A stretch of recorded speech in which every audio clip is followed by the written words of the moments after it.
Morning everybody, how are y'all doing today? I'm doing pretty good myself. I hope all my American viewers out there had a fantastic 4th of July, and my non-American viewers had a fantastic Monday. So, happy 4th of July or happy Monday to all of you. I know I'm a little bit behind on this topic, but I wanted to cover Halo first, and also I've been on vacation. But anyway, today I wanted to talk about the recent EA Twitter post, and honestly, I have some pretty mixed opinions about it, I guess you could say. So first, let's give some context for the post. So I'm pretty sure everyone and their mother has heard about this tweet at this point, but basically EA put out this tweet that I'm showing on screen right now, where they basically, they're trying to be hip and trendy. They're trying to follow the recent meme format that's been going around on Twitter, where it's basically they're a 10, so basically they're super attractive, but they have one extreme flaw. And in EA's case, they said, but they only play single-player games.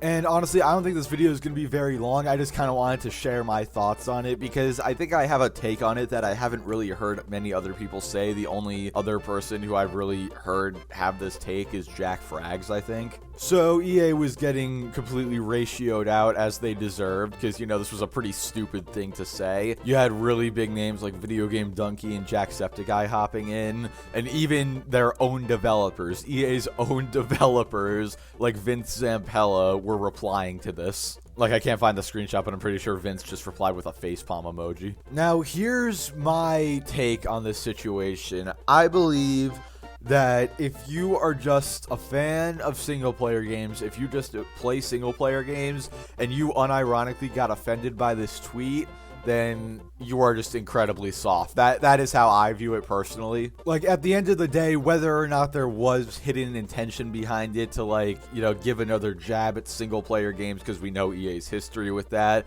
or something like that, whether or not that is the case deep down, on the surface, it's just a meme. It's just them trying to be hip and follow a trend. You really don't need to get that upset over it. However, when we look at it from a developer's perspective who works for EA, I see this as a huge middle finger towards EA's own employees. Imagine you get a job at a company. You're an extremely creative thinker, you have a ton of passion for what you do, and you enjoy what you do. And this company that you work for is actively benefiting and extracting all your passion and talents from you. And you're thinking to yourself, oh, this is great. I'm getting paid for doing what I love, and I have a ton of creative freedom with it. But then one morning after you wake up, you decide to go on Twitter and you see a post from your boss that's basically indirectly smack talking exactly what you do. They take your talents and your passion, they benefit from it, and then they smack talk you indirectly for, benefiting them and making them more money, basically. That's personally how I see it. If you guys have seen Jack Frags' video, you'll know that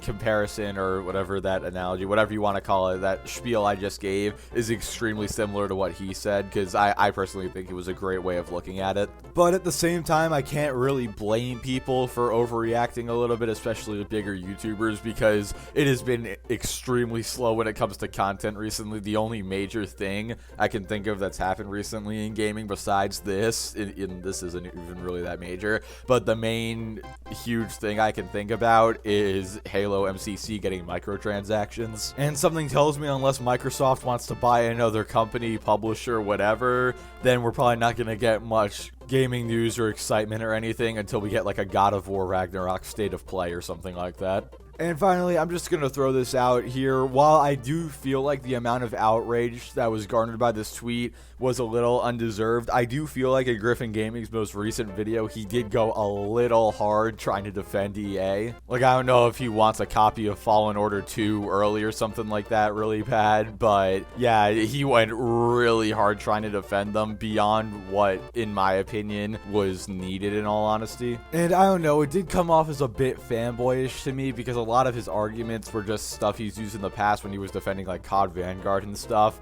where he would say like, oh, if you don't like EA, you're a Redditor, you're just hopping on a hate trend. And the hate trend in this case, I kind of do agree, but when your main argument is calling someone a Redditor, I don't know, especially after he called John Ferguson, you know, the gun expert, a Redditor, I really don't think that argument holds much weight anymore. So yeah, I just kind of wanted to throw my thoughts out there on that real quick. I'm not planning on doing a full response video to Griffin's video because honestly, I feel like even this like short minute I've been rambling about this has been a little more than enough of a response to him. In all honesty, it's probably all that's worth my time. But yeah, I think I've made my thoughts about this tweet pretty clear. Just let me know, what do you guys think in the comments about the tweet? Do you think it was a big deal? Do you think it was an overreaction? Yeah, just let me know what you guys think. I'm always interested to hear what you guys have to say. But anyway, guys, that's gonna do it for this video. Like the video if you liked it, dislike it if you didn't like it, subscribe if you want to see more, and I will catch you all next time.